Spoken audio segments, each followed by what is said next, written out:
A lot. It's wonderful to see a house full on a Saturday morning when the weather outside is so. Is it not loud? Can you increase the volume maybe? Is it okay now? Perfect. All right. Thanks a lot. It's wonderful to see a house full on a wonderful with a morning that is so wonderful in the Bangalore weather, and all of you are here listening to us speak about not a very amazing topic. Right, so I'll get started. Today I'm going to talk about the critical need for something that I like to call a common controls framework. And before I start that, I'll set the context by a simple question, right? And you can just raise your hands. How many in your organizations, how many of your organizations comply with 2 or more frameworks? And these frameworks could be the standard ones, or custom framework from your partners or from customers.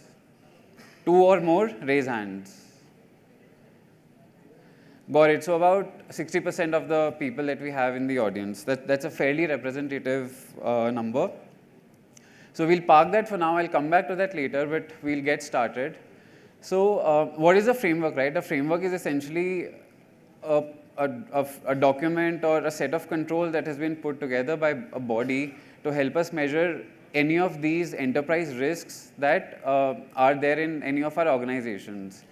As we know, we have discussed enough and we have listed enough from the security leaders that the surface attack is increasing, the kind of attacks that are coming to us, the kind of risks that we foresee is ever increasing and getting more complex and sophisticated.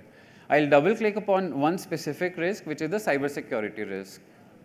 So if I double click on it, there are multiple kinds of cybersecurity risks that we expose ourselves to as organizations and as people who work in those organizations. The list can actually go on. These are 20 I could come up with. I'm sure there are a lot more that are not here. But why is cybersecurity risk all that important, right? And why should we really care about it? Outside of all the cybersecurity risk that we just listed and we also discussed, there is one risk that we really don't discuss a lot, but it is out there and it is something that is influencing all of us within the community. And what is that? That is the talent risk. Now, what exactly do I mean by talent risk, right? Yesterday, there was a question around a shortfall of cybersecurity professionals and trained people within the community. What is all that leading to? It is manifesting in the form of something that we are right now calling the Great CSO Resignation.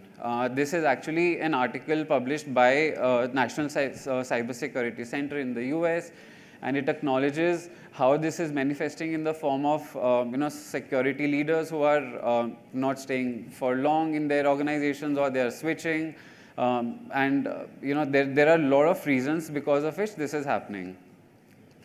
There's a lot of public conjecture also happening, discussions happening around the tabloids, the newspapers, and other forums where we are talking about why exactly this is happening. There are a lot of surveys that are happening to help us understand this.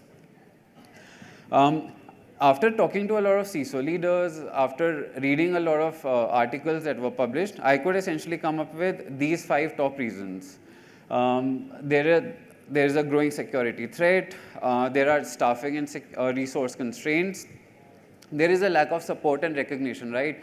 If there is no breach happening, we are doing a great job. No one really comes to us and pats our back saying, hey, you did a great job. We didn't have a breach last month, last quarter, last year. Having said that, the moment there is a slight breach or a slight NC that comes up in the audit, the collars get pulled up. There are long hours, high expectations.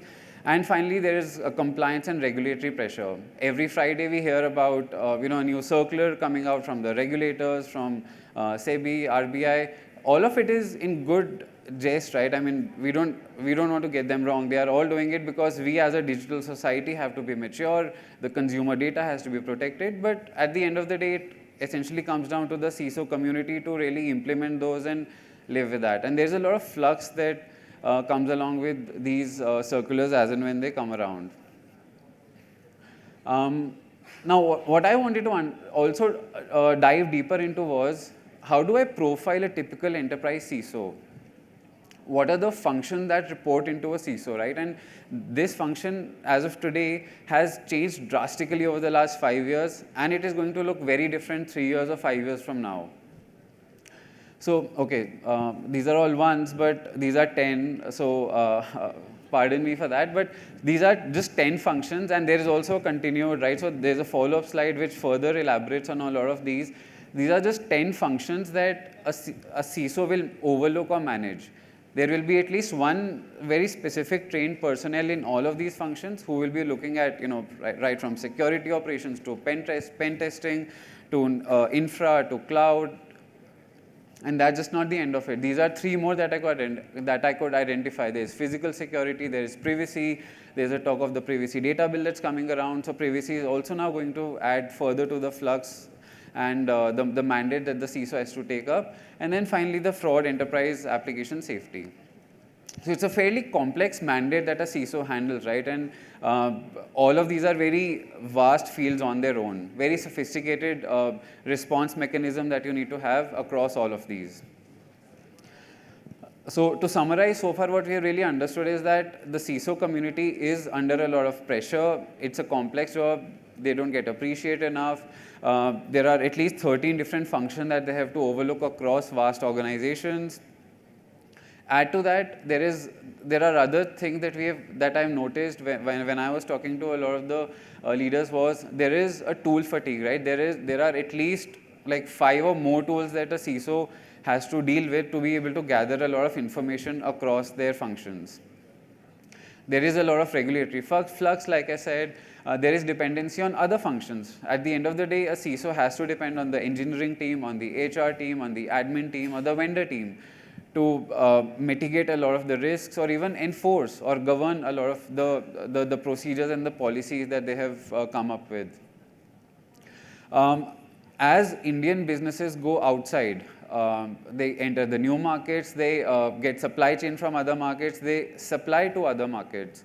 There are local regulations in a lot of these countries as well, and the CISO has to ensure that they not just comply and understand with their local regulations, but also with the international regulations from other markets. A very simple example of this could be a D2C company like Nykaa, which is selling into not just India, but also other countries, right from Middle East to Singapore to US to Europe. Each of these have their own privacy laws. Each of these have their own FDA or similar laws around products. So they have to comply and ensure that they are on the right side of law. And lastly, with the regular advancement in technologies, the attacks getting more sophisticated, new vulnerabilities keep coming up. There is a need for upskilling the already shortfall that we have in the talent pool. So net-net, a CISO is a very important role. It's a pillar of the organization, but it really does not get the due attention and the appreciation that it needs. And that is essentially manifesting in the form of either shortfall of talent or people not really staying back with longer tenures in an organization. So with that problem identified, what I wanted to also present was a simple solution that I feel could be a step in the direction to fix some of these things. And what that is, it is essentially compliance automation. What that really means is we have discussed about AI, we have discussed about generative AI, we have discussed about machine learning. All that essentially boils down to one thing. Can I automate compliance? If I'm able to automate compliance and make my job a little easier, maybe all of this great technology is good for me. Otherwise, it's just another tool that I would have to use, procure, and probably end up not really making a lot of benefit for me. And compliance automation, for an end-to-end compliance automation, the first building block or the foundation of it has to be a common control framework. What exactly is a common control framework? It is a foundational controls framework that is built on top of different policies and procedures that are important to you as an organization. It may get inspired from a lot of the standard frameworks, the usual suspects like ISO, SOC 2, GDPR, and so on. But those as standard frameworks will not really mean anything in the context of your organization, your business model, your industry, your regulatory framework, your competitive landscape, right? So if you have a common controls framework that applies to you and is inspired from a lot of these, it is going to make the job of the entire team a lot more easier. And let's see how that happens. So compliance automation essentially is a small step towards compliance automation. The first thing that it helps you do is avoid duplication of effort.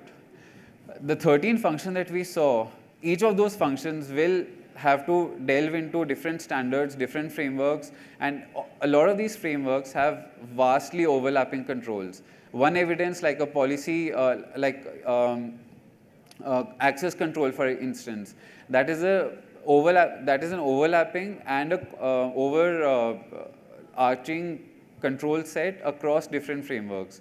And what we help you do is you take the strictest access management control out there, you put it as a foundational model in your common control framework. If you comply with that one common control framework, automatically you comply with the different standards that are out there. So a lot of teams don't have to do duplicity of effort. If you pick up one control, comply with it, automatically the other standards are compliant. You get ending up compliant with them. So it helps you avoid duplication of effort across multiple audits, across multiple compliances, across multiple teams. It also helps you think less, right, and do more. It helps you focus more on only the foundational control structure rather than specific frameworks. The specific frameworks keep going up. If I have a simple survey, right, of today, if you are complying with 2 or more frameworks, do you feel the number will go up or down over the next 5 years?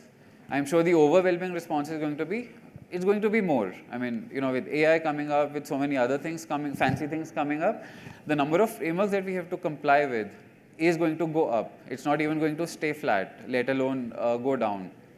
So it is important that you focus on a foundational framework that is not just forward compatible, but backward compatible as well. You don't have to really have a lot of anxiety around, oh my God, a new framework has come up, I have to comply with it now. All you have to do is have a foundational framework that is forward compatible, future proof, and you just focus on it and be continuously compliant with that single foundational framework.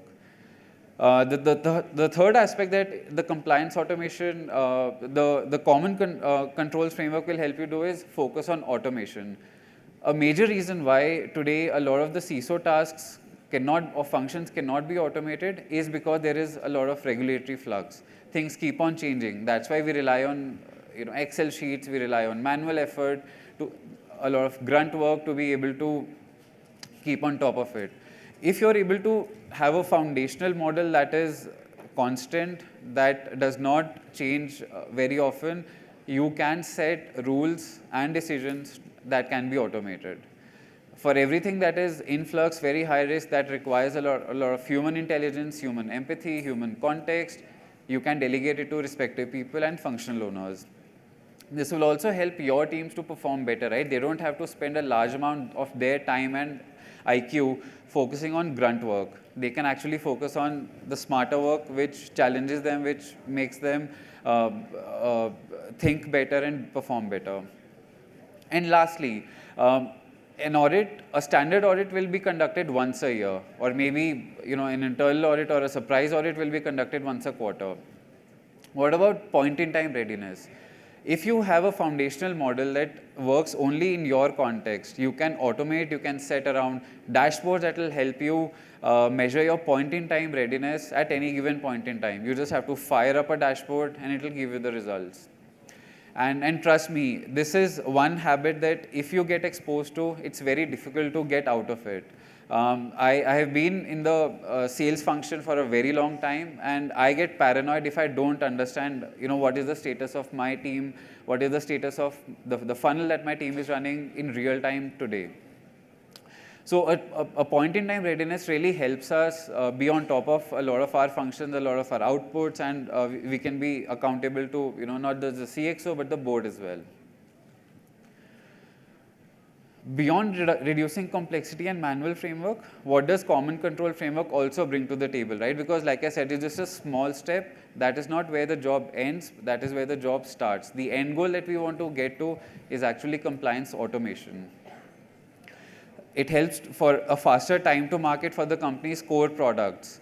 Let's talk about fintech as a category. Let's talk about SaaS as a category. These are extremely competitive fields. There is lots of innovation happening. There is a lot of scale that the Indian market offers to any of these industries.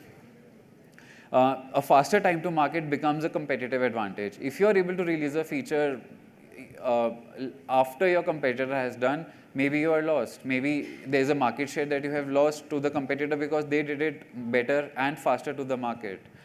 And if you get slowed down by standards, frameworks, and so on, it becomes a hindrance rather than a pillar of your growth, a pillar of your time to market. And that is where a foundational model will really help you get your product faster to the market.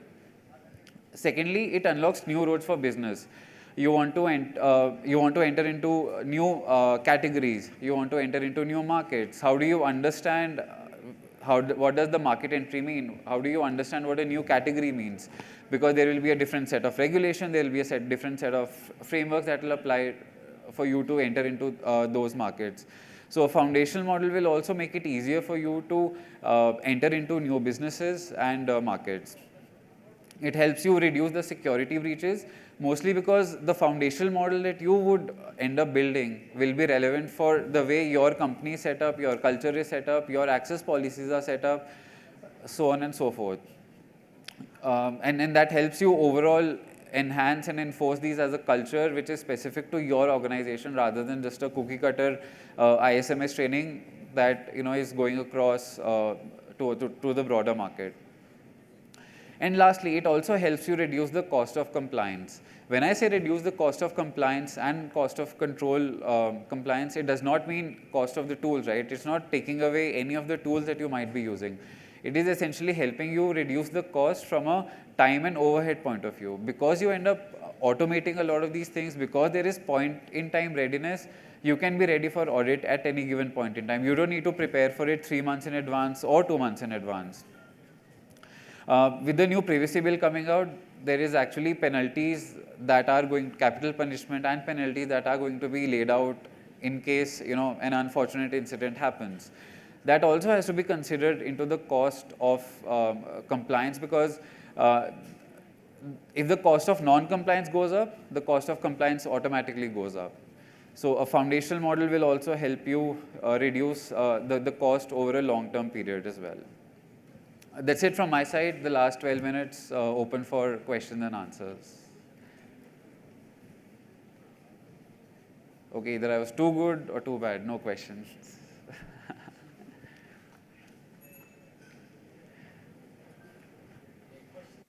Yes, please. Can we get the mic there?